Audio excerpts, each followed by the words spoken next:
আচ্ছা সাইড হয়ে যাওক।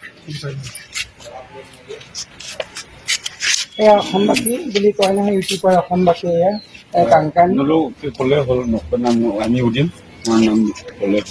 কি নাম তোমাৰ?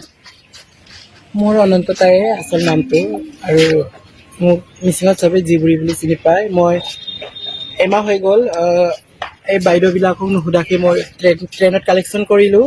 তুমি ল'ৰা না ছোৱালী কৈ দিয়া ডাইৰেক্ট। মোৰ বডিটো ল'ৰা কিন্তু মনটো ল'ৰা ডাইৰেক্ট কৈ দিয়া ল'ৰা মানুহ বুলি কৈ কিয় দিয়া। কম মোৰ মনটো ক'ব লাগিব না। মনটো কবি মনটো ছোৱালী হয় নেকি ল'ৰা হয়? ল'ৰা হয় মোৰ। লিংগ আছে নাই সেইটো কোৱা গড় আকৌ। ক'ত আপোনাৰ? গড় ক'ত মোৰ আপোনাৰ? চিলাপথাৰ লক্ষী। আপোনাৰ কিন্তু নামটো? মিচিং সমাজৰ পৰা যথেষ্ট ৰেচপেক্ট পাইছিলে, ভিডিঅ' কৰিছিলে, নাচিছিলে, গাইছিলে। তো এইবিলাক নকৰিলেতো তুমি চলি যায়। কিয় এনেকে কৰিব লাগে? তোমাৰতো বহুত ভাল নাম এটা আছিলে মিচিং সমাজত। হয় তুমি তোমাৰতো এতিয়া নামটো বহুত তললৈ গুচি গৈছে। কি কৰিম আৰু এতিয়া পুলিচে ধৰিছে নেকি আপোনালোকক? পুলিচে ধৰিছে? পুলিচে পুলিচে ধৰা নাই আমাৰ উল্টা কোনো পাব্লিকে ধৰিছে তাক।